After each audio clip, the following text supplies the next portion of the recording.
What happens when the man who has everything decides it's not enough? Evander Cross, a titan of industry with a 9-figure net worth, had a life most people could only dream of. A stunning penthouse overlooking Central Park and a brilliant, beautiful wife, Katrina, who was pregnant with their first child. He was on top of the world. But in the shadows of his perfect life, he made a promise of another world, another future, to a woman who wasn't his wife. This isn't just a story of infidelity. It's a story of greed, betrayal, and the moment it all came crashing down. The moment his pregnant wife found the one secret that could destroy him, a Swiss bank account holding the key to his double life. The city of New York glittered below the penthouse apartment like a carpet of scattered diamonds. From the 68th floor of 157, West 57th Street, the world seemed not just conquerable, but already conquered. This was Evander Cross's domain. At 38, he possessed the kind of confident, predatory grace that came from building an empire from scratch. His company, Lysium Dynamics, had revolutionized data security, making him a demigod in the tech world and a very, very wealthy man. His face, a handsome assembly of sharp angles and intense dark eyes, was a regular feature in Forbes and Wired. He had the Midas touch, and everything he touched turned to polished, marketable gold. His greatest acquisition, however, was not a company, but a woman. Katrina Cross, née Vander Woodson, was the living embodiment of quiet, old-world elegance.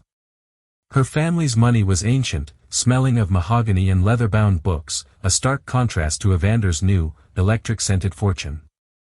They had met at a charity gala where Evander was the keynote speaker and Katrina was the event chair.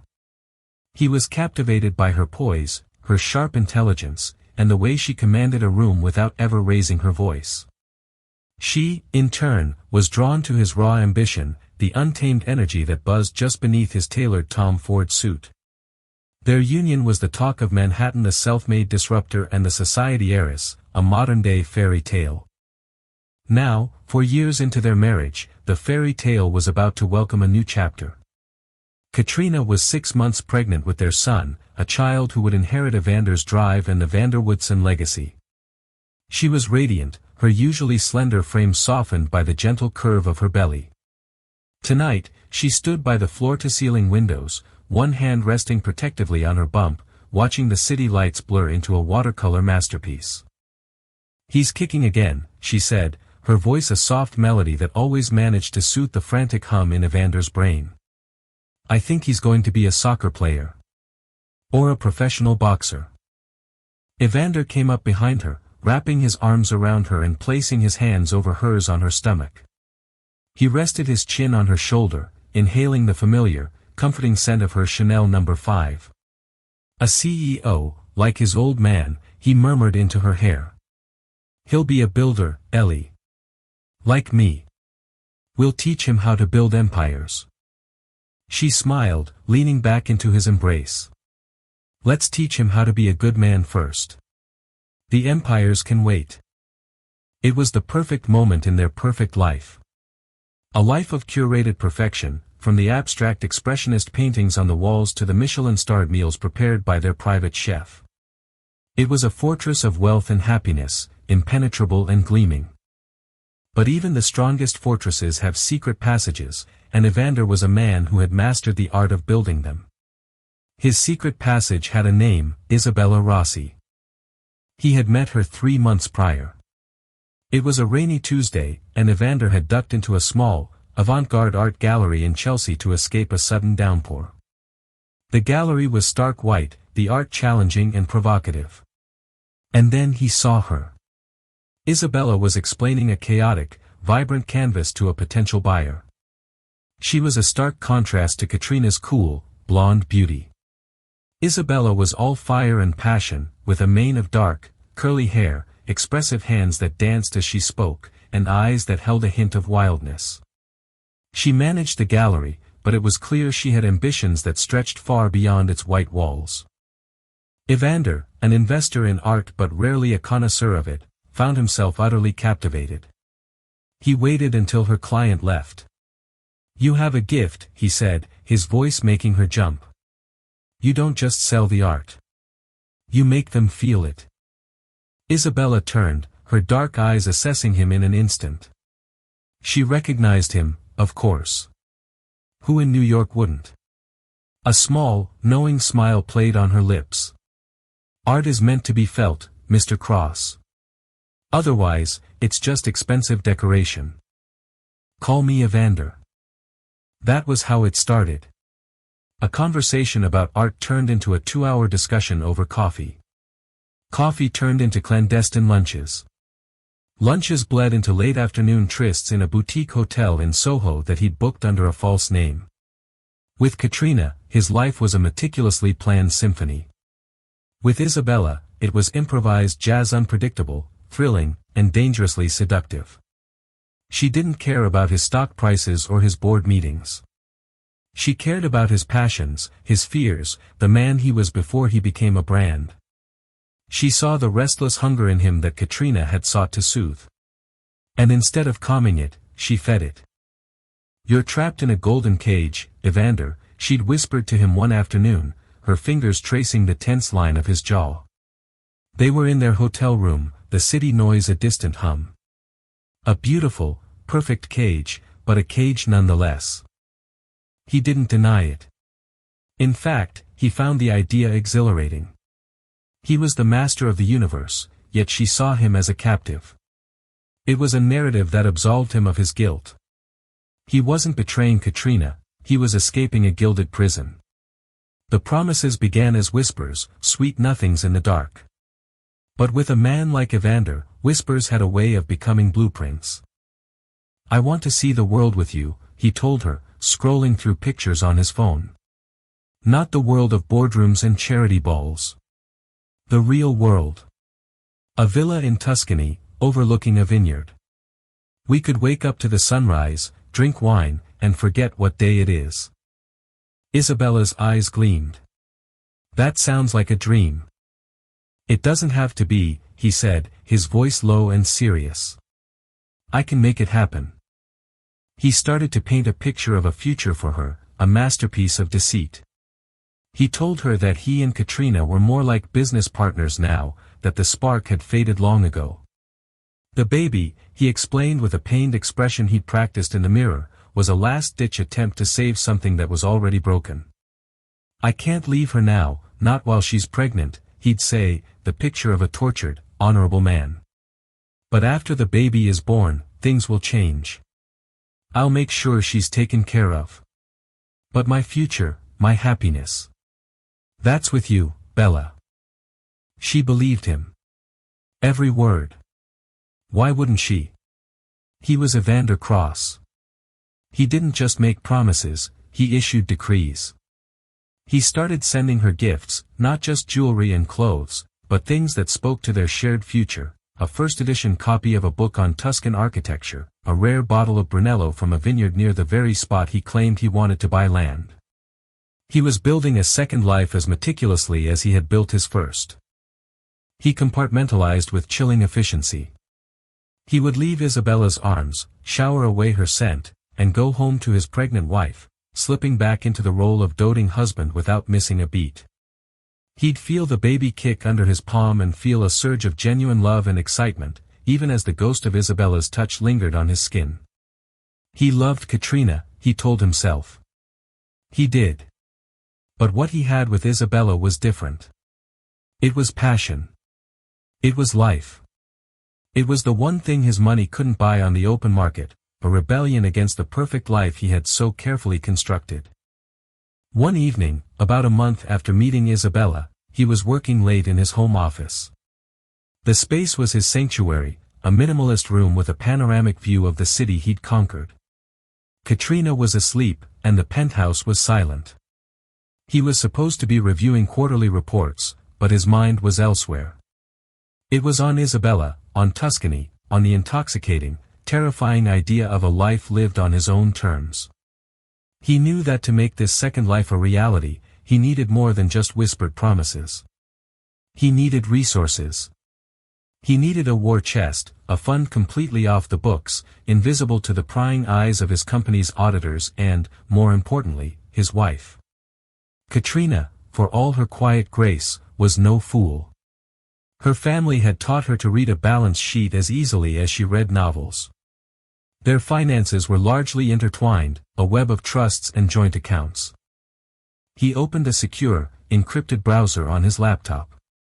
His fingers flew across the keyboard, navigating to the discreet homepage of a revered Swiss institution, UBS. He'd used them before for sensitive corporate acquisitions.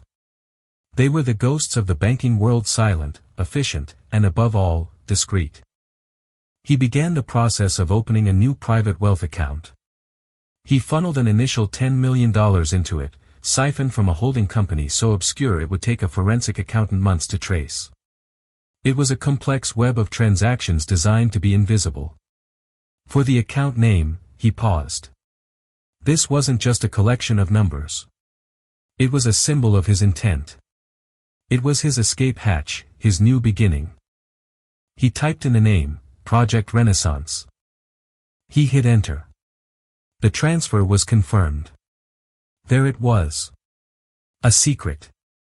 A $10 million secret hidden in the digital vaults of a bank thousands of miles away.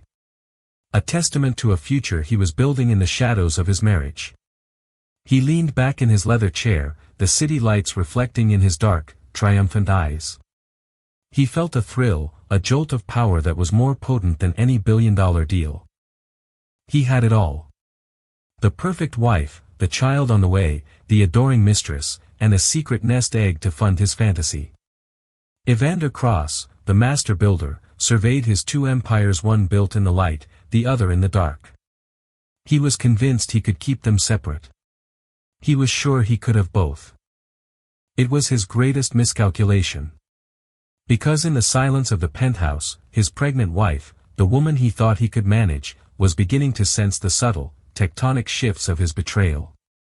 The foundations of their golden cage were starting to crack.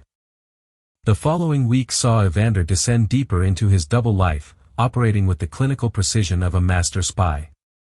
His days were a carefully orchestrated ballet of deception. A board dinner was a candlelit meal with Isabella at a secluded French bistro in the West Village. A weekend business retreat in Boston was a passionate, sun-drenched 48 hours with her in a private villa in Miami. He bought a second phone, a burner. Its existence was a secret known only to him and Isabella. It lived in the inner pocket of his briefcase, a cold, hard rectangle of duplicity. For Isabella, the dream was becoming tangible. Evander was no longer speaking in hypotheticals, he was acting. One afternoon, he presented her with a thick, leather-bound portfolio.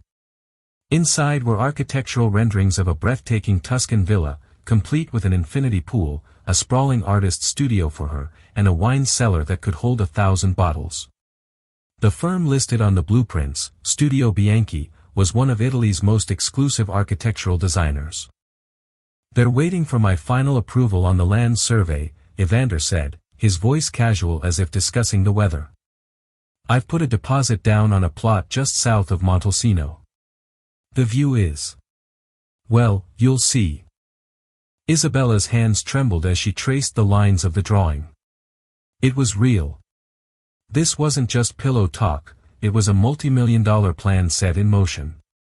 "Evander, I don't know what to say." "Don't say anything," he whispered, pulling her close.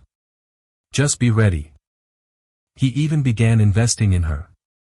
He encouraged her to leave her job at the Chelsea Gallery to start drafting a business plan for her own, much grander space. Galleria Rossi, he called it. "We'll find the perfect spot in Soho. I'll be your silent partner, your first and only investor." He transferred $250,000 from Project Renaissance into her personal account. The memo line read, "Seed funding." It was a gesture that cemented her trust completely. He wasn't just her lover, he was her patron, her champion. He was building her future and, by extension, their future.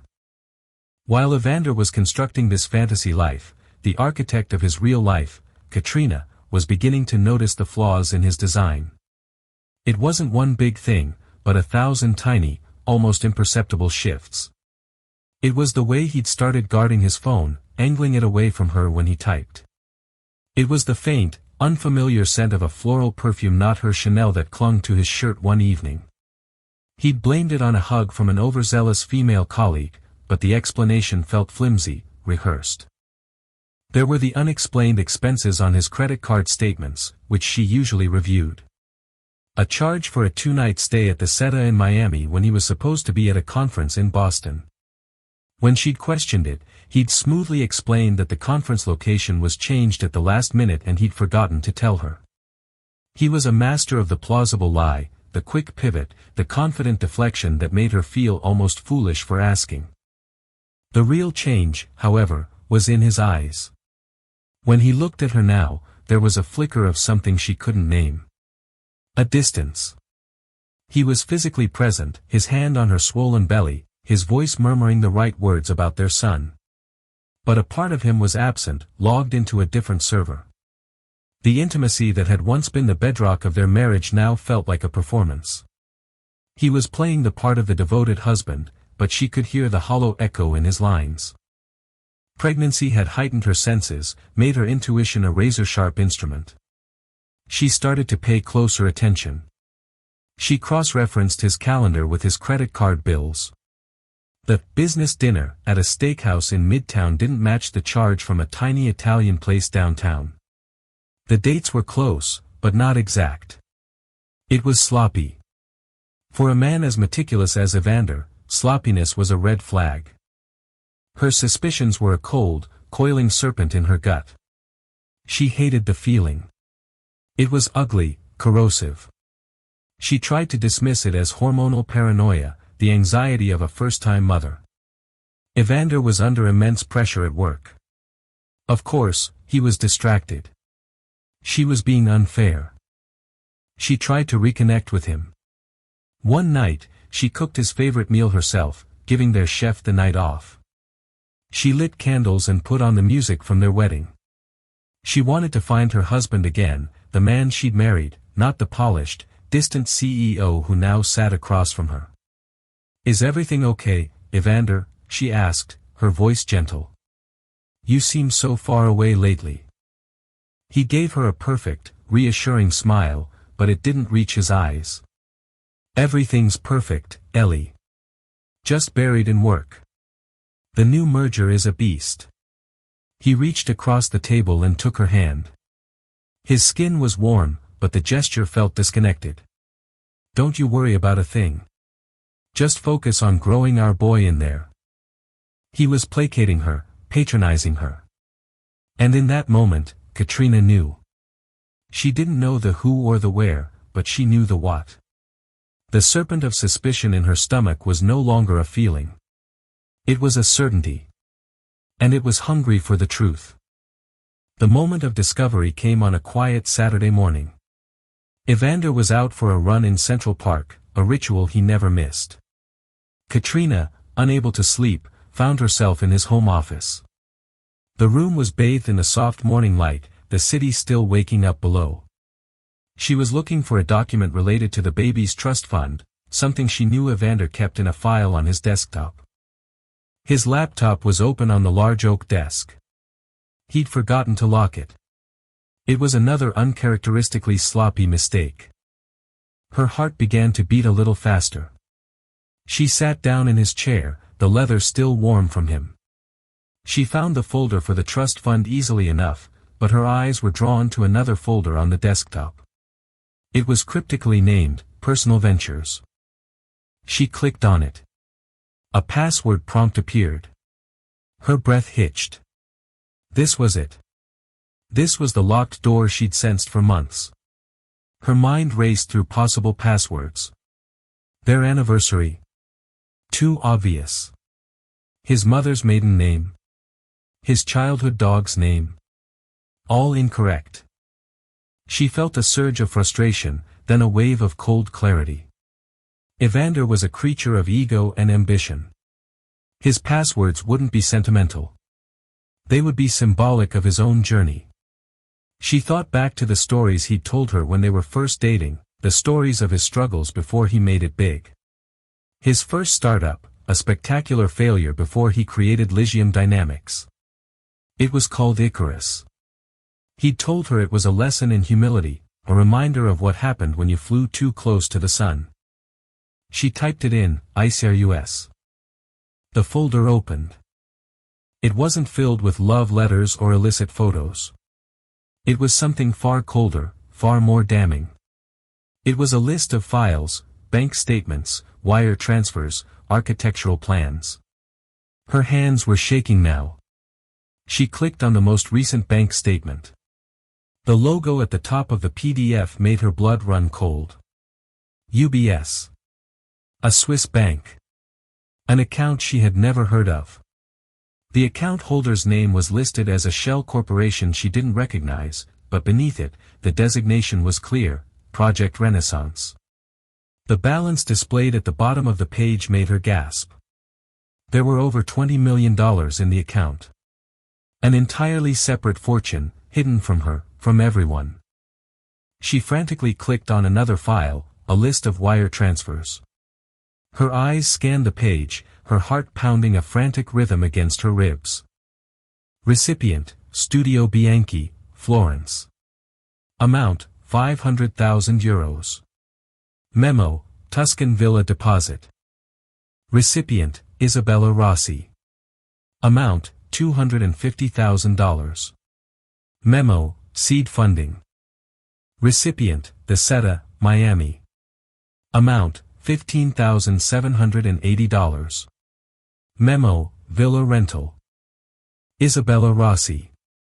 The name was unfamiliar, yet it felt like a physical blow. A woman's name. Seed Funding. It all clicked into place with sickening clarity. The lies, the distance, the secret trips, the unfamiliar perfume. It wasn't just an affair. It was a parallel life. He wasn't just cheating on her, he was planning an exit. A new life with this Isabella Rossi, funded by their money, built on the foundations of his lies. The architectural plans were the final, brutal confirmation. She opened the file and saw the same Tuscan villa he had once described to her as a hypothetical dream, years ago. Our dream house, Ellie, he had called it. Only now, it had an artist's studio. For Isabella. The air left her lungs. The perfect, gleaming fortress of their marriage crumbled around her, revealing the rotten, treacherous ground it had been built on. The pain was sharp, physical, a white-hot blade twisting in her chest. But beneath the pain, something else was stirring. A cold, hard fury. Katrina was a Vanderwoodson. Her ancestors had not built their fortune by crumbling in the face of betrayal. They had built it by being smarter, colder, and more ruthless than their enemies. And Evander Cross had just made himself her enemy. She didn't cry. She didn't scream. Her grief and her rage crystallized into a singular, icy purpose. She methodically began to save every file from the personal ventures folder onto a small, encrypted USB drive she kept in her purse. The bank statements, the wire transfers, the blueprints, the emails he'd exchanged with the architects, every single piece of evidence. She worked quickly, her movements precise. When she was done, she deleted the folder from the recent files list and closed the laptop, leaving it exactly as she had found it. She walked out of the office, the USB drive feeling heavy in her pocket, a tiny data bomb waiting to detonate. She went to the nursery, a beautiful room painted in soft blues and whites, a mobile of silver stars hanging over the empty crib. She stood there for a long time, one hand on her belly, feeling the strong, steady kicks of her son. This was no longer just about a broken heart. This was about protecting her child, protecting his future, his legacy, from the man who was willing to gamble it all away for a fantasy. When Evander returned from his run, flushed and energized, he found her sitting in the living room, calmly sipping a cup of decaffeinated tea. "Morning, beautiful," he said, kissing the top of her head. "The park was incredible today. You and I should take the baby for walks there every morning." She looked up at him, her expression unreadable. "That sounds lovely, darling," she said, her voice as smooth as glass. He had no idea. He was looking at his perfectly composed, pregnant wife, and he didn't see the woman who had just uncovered his entire shadow life. He didn't see the strategist. He didn't see the adversary. He saw the one person he thought he could always control. And as he walked away to shower, Katrina allowed a small, cold smile to touch her lips. The game had changed. He just didn't know he was playing it yet. Katrina spent the next 48 hours in a state of chillingly calm preparation. The initial shock had subsided, replaced by a glacial resolve. She was a general preparing for war. She did not confront Evander. Instead, she let him continue his charade, watching his every move with new, all-seeing eyes. She listened to his plausible lies about late meetings and business trips, nodding serenely, all the while knowing his real itinerary. The knowledge was a suit of armor. Her first call was not to a divorce lawyer, but to her father. Arthur Vander Woodson was a retired investment banker, a man who moved through the world with the quiet lethality of a shark. He was a patriarch from a bygone era, and his love for his daughter was fierce and absolute. They met in the private library of his Upper East Side townhouse, a room that smelled of old money and power. Without shedding a single tear, Katrina laid out the situation. She handed him the encrypted USB drive. "He has a second life, Daddy. A mistress. And he's been using marital assets to fund it." Arthur listened in stony silence, his steepled fingers the only sign of his tension.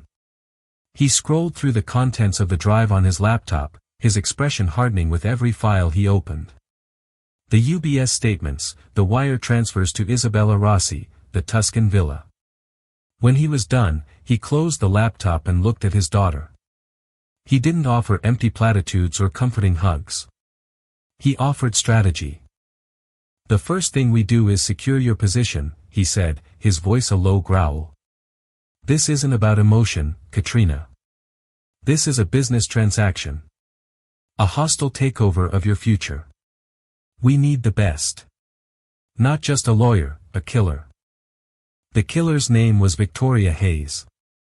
She was a legend in the world of high-stakes divorce, a woman known for dismantling the empires of cheating husbands and securing settlements that made headlines.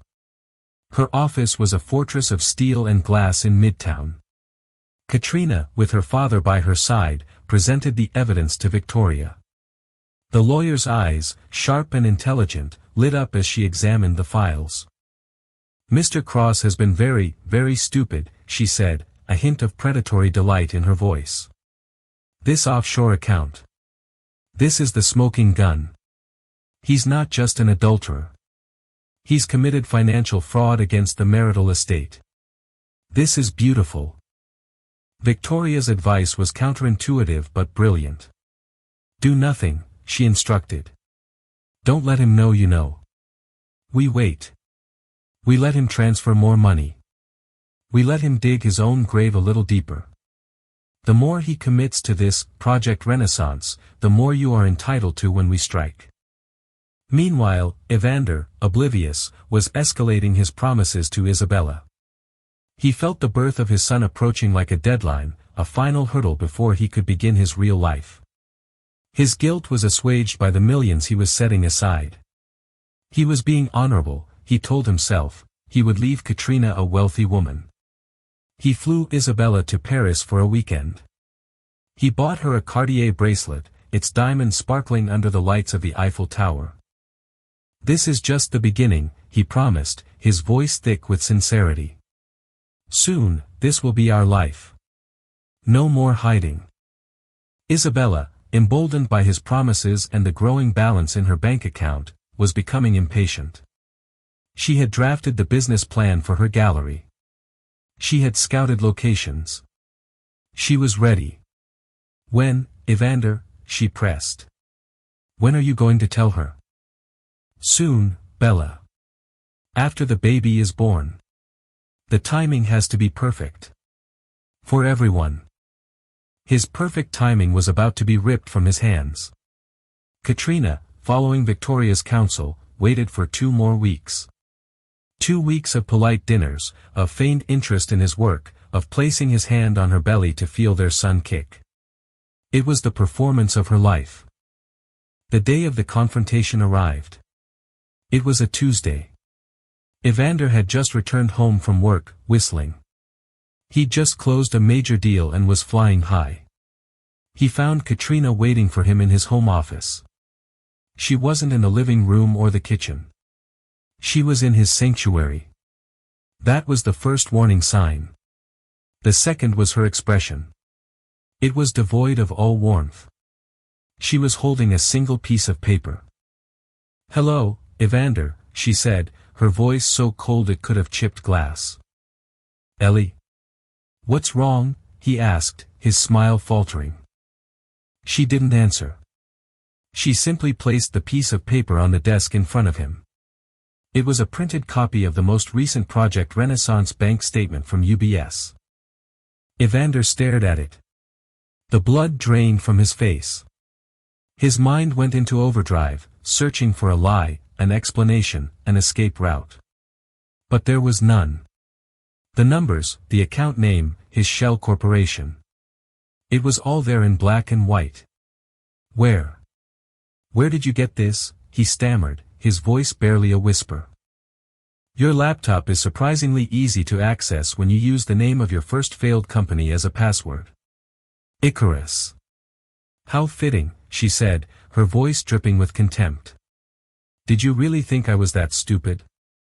That I wouldn't notice $20 million missing? That I wouldn't wonder who Isabella Rossi is?" His world tilted on its axis. He was caught.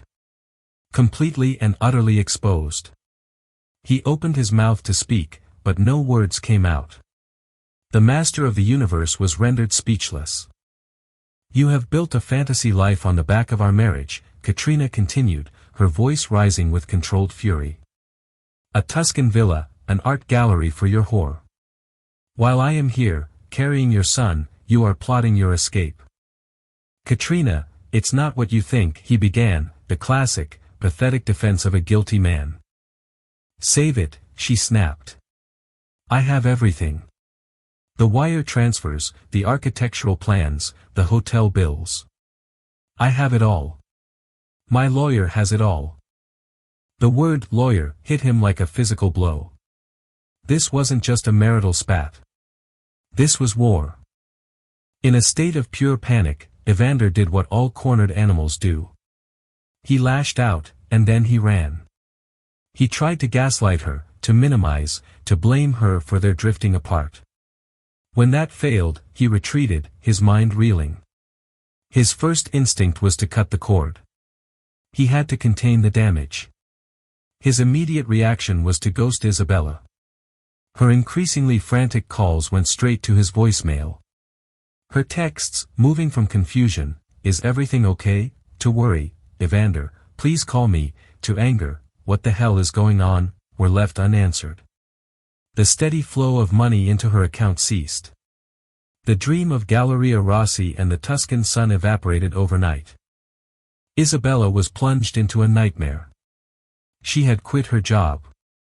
She had signed a lease on a new, expensive apartment based on Evander's promises. She had told her friends and family that she was on the verge of something big. Now, she was left with nothing but silence and a dwindling bank account. She was more than a scorned mistress, she was a woman whose future had been leveraged and then abandoned. Desperation began to set in. She went to their hotel in Soho, hoping to find him. The concierge informed her that the permanent booking under his pseudonym had been cancelled. She went to his office building, but security turned her away. She was locked out, erased from his life as easily as deleting a file. For a week, she wallowed in a mix of heartbreak and terror.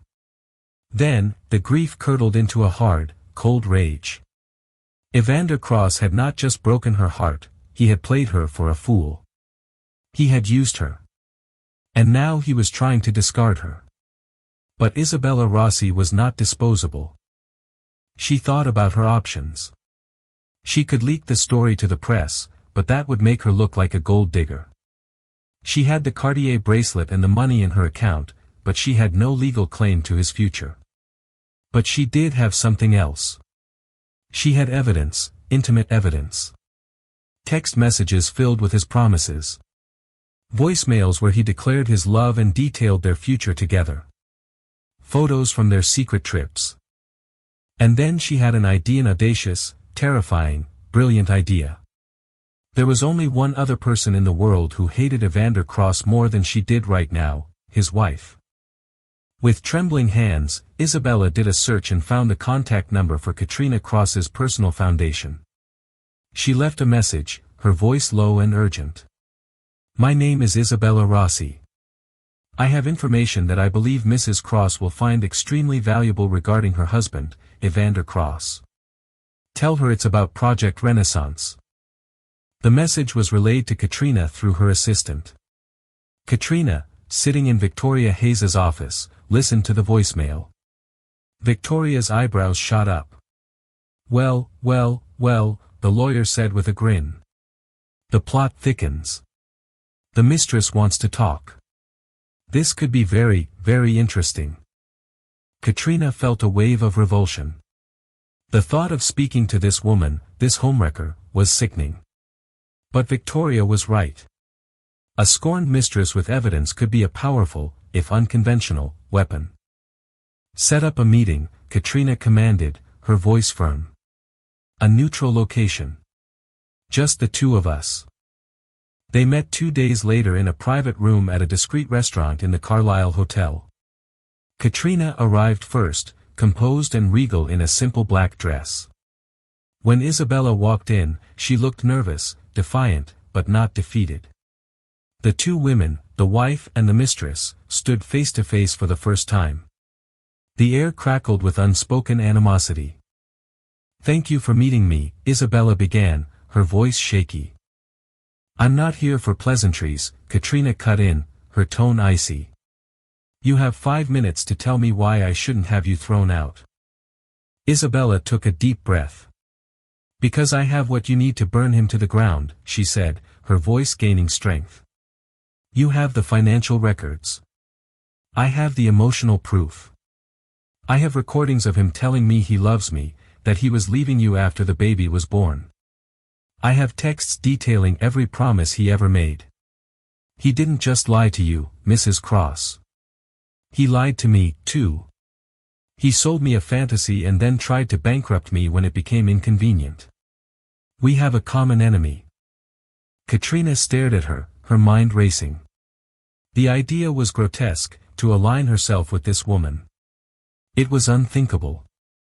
But the strategic advantage was undeniable. Katrina had the financial case for fraud. Isabella had the narrative, the proof of malicious intent and emotional cruelty that would be devastating in a public divorce. Together, they could utterly dismantle him. What do you want? Katrina asked, her voice still cold, but now laced with a flicker of curiosity. I want what he promised me, Isabella said, her chin high. Not his love. That was a lie. I want the gallery. I want the seed money he said he'd give me. I want a future, the one he stole from me. You help me get that, and I will give you every piece of ammunition I have. I will be your star witness. I will hand you his reputation on a silver platter. Katrina was silent for a long moment, studying the woman across from her.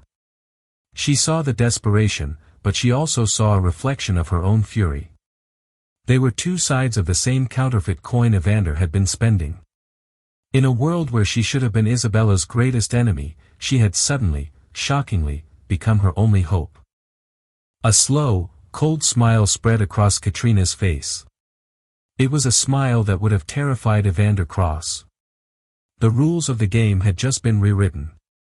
This was no longer just a divorce. It was an alliance. An unholy, brilliant, and utterly devastating alliance. All right, Ms. Rossi, Katrina said, extending a hand across the table. It seems you and I have a deal.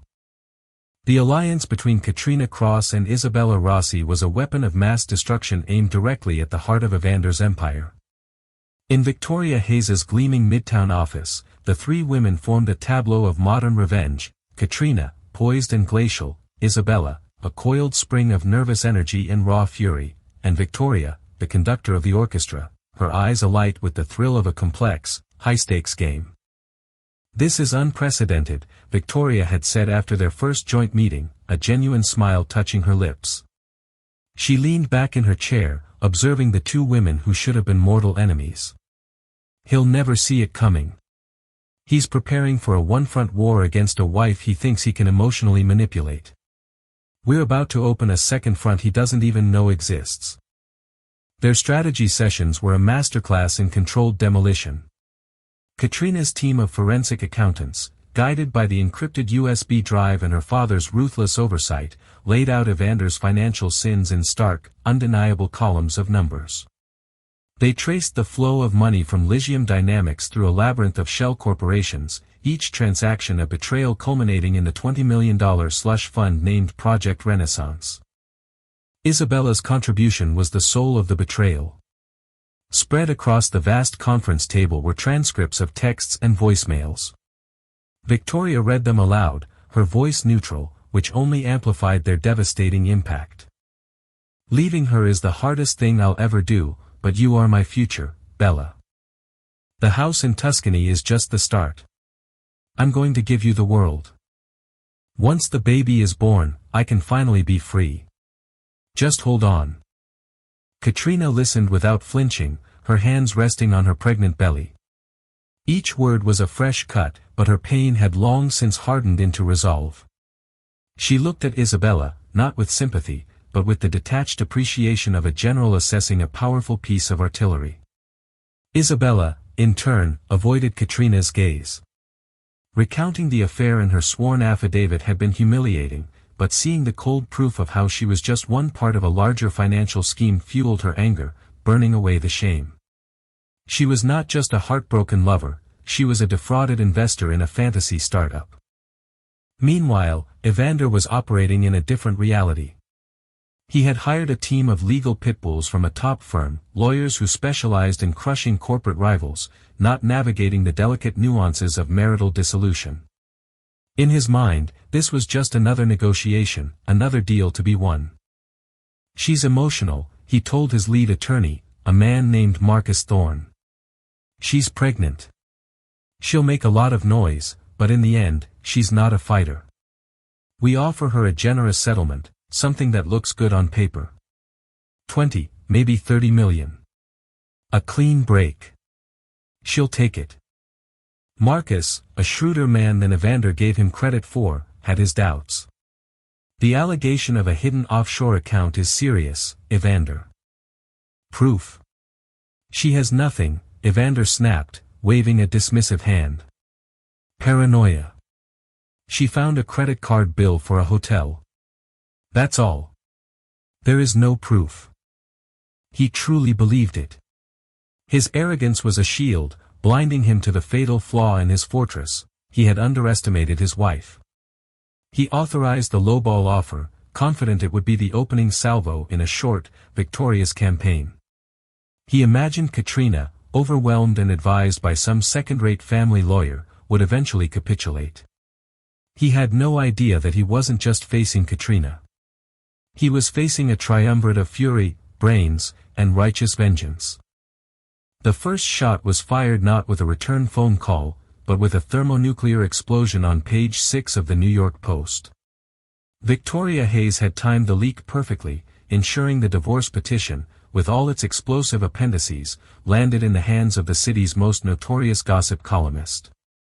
The headline was a masterpiece of tabloid brutality: tech mogul Evander Cross's secret life, pregnant wife, hidden millions, and the mistress he promised a Tuscan villa. The story detonated across New York. It was a sensation, devoured at breakfast tables from Park Avenue to Brooklyn. Every sordid detail was laid bare: the secret UBS account, Project Renaissance, the architectural plans for the love nest in Tuscany, and the name Isabella Rossi, now irrevocably linked to his. The narrative was clear and damning. This wasn't a simple case of a straying husband, this was the story of a cold, calculating plot by a billionaire to systematically defraud and abandon his pregnant wife. The fallout was immediate and catastrophic. By the time Evander's phone started ringing off the hook, Lysium Dynamics stock was in freefall. The board, a group of men who valued reputation and stability above all else, convened an emergency meeting. Their company's brand was built on security and trust. Their CEO was now the national poster child for deceit and betrayal. The morality clause in Evander's employment contract, once a forgotten piece of boilerplate, was invoked. By noon, he was forced to take an immediate and indefinite leave of absence. The empire he had bled for, the company that was the very core of his identity, had been ripped from his grasp in a matter of hours. Evander was left in the ruins, shell-shocked. He stared at the newspaper, his hands shaking, the name Isabella Rossi seeming to burn a hole through the page. It was her involvement that he couldn't process, that she would turn on him, that she would align herself with Katrina. It was a betrayal so profound, so outside his calculations, that it broke something in him. It was a variable his supreme arrogance had never even considered. His world shrank overnight. The fawning calls from business partners stopped. Friends suddenly became unavailable for lunch. He was a pariah, a walking scandal. The legal battle he had prepared for, a measured negotiation, was over before it began. It was now a frantic damage control operation. His lawyers, faced with insurmountable and now very public evidence, advised him there was only one path: unconditional surrender. The final meeting took place in the sterile, airless conference room of Victoria Hayes's firm. The silence was heavy, broken only by the rustling of papers. Evander looked like a ghost of the man he'd once been, his bespoke suit hung on him, his confident swagger replaced by a hollowed-out exhaustion. Across the table, Katrina sat like an avenging angel, her pregnancy now pronounced, her expression as serene and implacable as a marble statue. She was flanked by Victoria and her father, Arthur, who looked at Evander with undisguised contempt. Victoria began, her voice crisp and devoid of emotion as she laid out the terms of the settlement. Each one was a hammer blow. First, division of assets. Mrs. Cross will receive 60% of the total combined marital estate. Evander flinched. 60%. It was punitive. This includes a majority stake of your shares in Lysium Dynamics, Victoria continued, effectively transferring controlling interest to Mrs. Cross. His breath caught. His company. She was taking his company. He looked at Katrina, who met his gaze without blinking. The Manhattan penthouse and all its contents will be retained by Mrs. Cross. A trust fund in the amount of $100 million will be established for your son, Arthur, ensuring he is independently secure for the rest of his life. He had lost his home. He had lost his legacy. His son would be a stranger to him, raised on his money but under another's name. Then came the final term, the one that showcased the breathtaking depth of Katrina's strategic genius. Finally, Victoria said, sliding a separate document across the table, you will wire the sum of $5 million to a holding corporation. She paused for effect. The name of that corporation is Galleria Rossi, LLC. Evander stared at the document as if it were a venomous snake. It was the checkmate. He was being forced to personally fund the future of the woman he had tried to erase, a future brokered by the wife he had betrayed.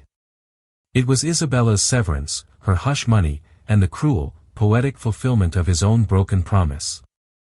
He had no choice. His lawyers gave him a subtle, defeated nod. With a trembling hand, Evander picked up the pen. As it scratched across the signature line, signing away his fortune, his company, and his pride, he looked up at Katrina one last time, searching her face for any flicker of the woman he had married, of the love they had shared. He found none. He saw only a stranger, a cold-eyed victor who had beaten him at his own game. A month later, Katrina gave birth to a healthy baby boy, Arthur. She gracefully assumed her role on the board of Lysium Dynamics, not as a victim, but as a shrewd and powerful force, her quiet intelligence steering the company out of the scandal. She sold the penthouse, wiping away the last vestiges of her old life, and moved with her son into a beautiful, sunlit townhouse, creating a new world quieter, but infinitely more secure. She had lost a husband but had claimed an empire. Isabella Rossi vanished from the headlines as quickly as she had appeared. The $5 million was quietly transferred. Months later, a chic, minimalist art gallery opened its doors in Soho. Its name was simply Rossi. Isabella, now its sole proprietor, became a respected, if enigmatic, figure in the art world. She had her dream, not through the love of a powerful man, but through a cold, hard bargain. She had learned a brutal lesson: never trust a promise, only a contract. And Evander Cross? He was a man adrift in a sea of his own making. He remained wealthy, but he was diminished, a cautionary tale whispered at galas and in boardrooms. He wandered the empty rooms of a new, soulless apartment, haunted by the ghost of the perfect life he had so carelessly set on fire. He had wanted two worlds, and in his boundless greed, he had lost them both, leaving him trapped forever in the ruins. Years passed. The city healed its wounds, as did the people within it. Katrina, with the steady hand of her father, guided Lyceum Dynamics to new heights. She was a different kind of leader than Evander, collaborative, thoughtful, and respected. Her greatest triumph, however, was Arthur, who grew into a bright, kind, and curious boy, a perfect fusion of her grace and the best parts of his father's drive. Evander lived a quiet life, stripped of the power and prestige that had once defined him. The public humiliation had been a crucible, burning away his arrogance and leaving behind a man he barely recognized. He volunteered. He read. He walked through the city not as a conqueror, but as just another face in the crowd. For the first time, he was truly alone with his thoughts, and the silence forced him to confront the man he had been. One crisp autumn afternoon, Katrina sat on a bench in Central Park, watching Arthur, now 10 years old, chase a soccer ball across the grass. A shadow fell over her. She looked up to see Evander, looking older, his dark hair threaded with gray, but his eyes holding a new, quiet depth. It was the first time they had seen each other in nearly a decade. He didn't speak, just watched his son with an expression of profound, aching love. Katrina made a decision. It wasn't one of strategy or revenge, but of motherhood. He has your ambition, she said softly. But he also has a good heart. He asks about you sometimes. Evander's gaze met hers, and for the first time, she saw not a predator or a ghost, but a man full of regret.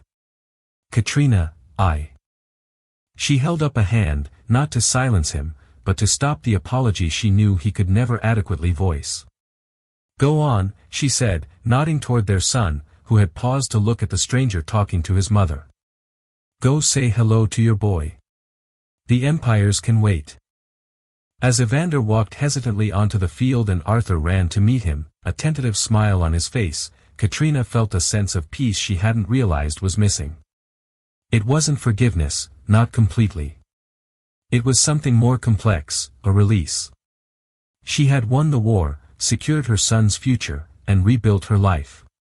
Now, she was giving her son the one thing her money couldn't buy, a chance to know his father, the new, humbled man who had finally learned that the most valuable things in life are the ones you can't own. The real Renaissance had never been about money, it was about the quiet, hopeful rebuilding of a human soul. And there you have it, a story of how a man at the pinnacle of success risked it all for a fantasy, only to be brought down by an alliance he never could have imagined. Evander Cross thought he could control every outcome, but he underestimated the fury of a betrayed wife and the desperation of a scorned mistress. It's a powerful reminder that secrets have a price, and sometimes that price is everything. What did you think of Katrina's final move? Was it justice or cold-blooded revenge? Let me know your thoughts in the comments below. If you love stories of high-stakes drama and delicious karma, make sure to hit that like button, share this video with someone who loves a good story, and don't forget to subscribe for more tales of betrayal and reckoning. You won't want to miss what's coming next.